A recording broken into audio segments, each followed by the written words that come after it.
Chancellor Rachel Reeves has set the date for the UK budget on the 26th of November 2025, where she'll have the tricky job of juggling the nation's bills, debt and promises.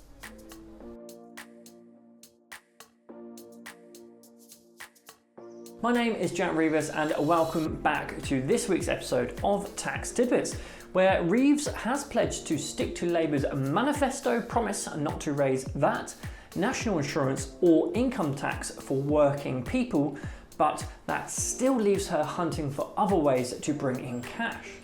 The Office for Budget Responsibility is already crunching the numbers to see what's even possible, but with borrowing costs at their highest since the late 90s, Reeves doesn't have much wiggle room. She insists the UK economy isn't broken, just not working well enough, and says she's on a mission to fix the foundations, highlighting progress on wages, NHS waiting times and housing reforms. November's budget is expected to be heavy on tax rises and reforms, with Reeves trying to convince investors, businesses and voters that she can still balance the books while giving the economy a much needed boost.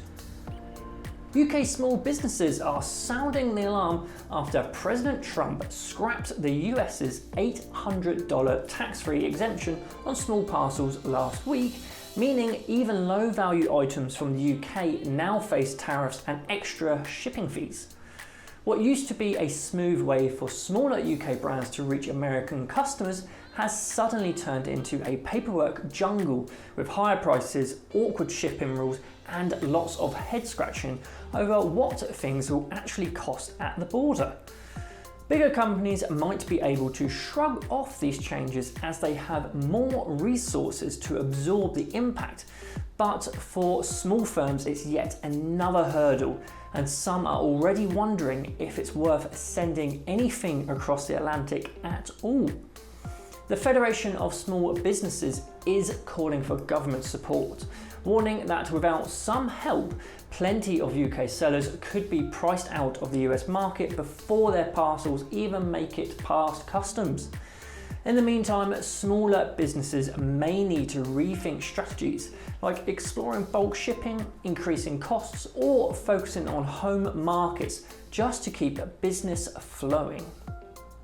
Talking about parcels, here in the UK, we're seeing the flip side of tax-free exemptions on small imports, as the value of cheap parcels arriving from China to the UK has shot up to £3 billion in the past year, more than double the previous year, and now making up over half of all low-value imports to the UK. Big names like Shein and Temu are driving the surge, selling everything from clothes to gadgets at prices UK shops just say they can't match. Because parcels worth £135 or less are exempt from customs duties, overseas sellers can undercut UK businesses that actually pay taxes, while also flooding the market with unregulated goods.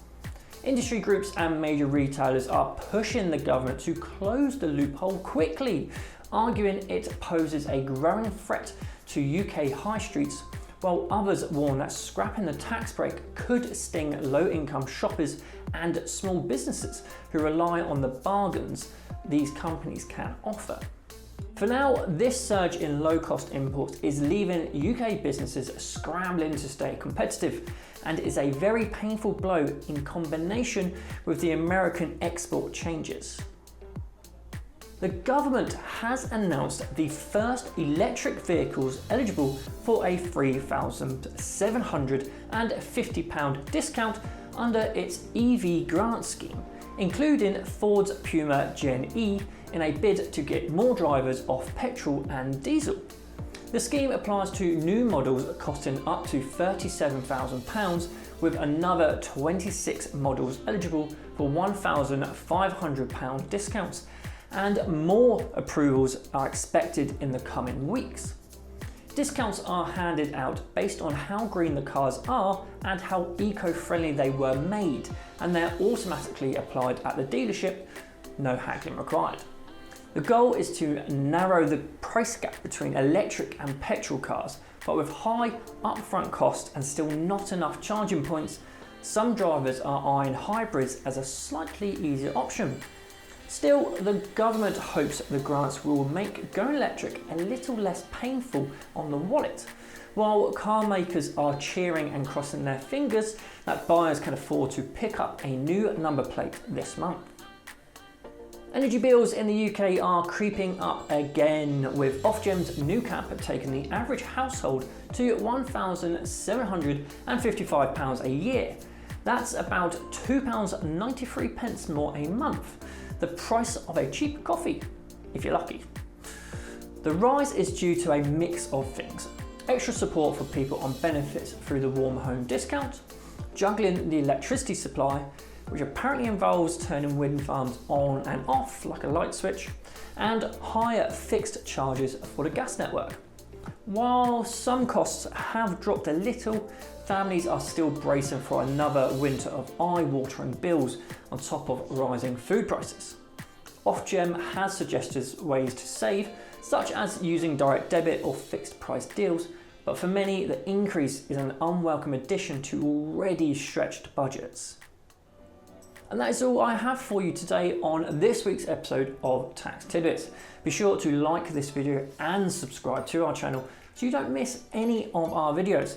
And we will see you again next Thursday.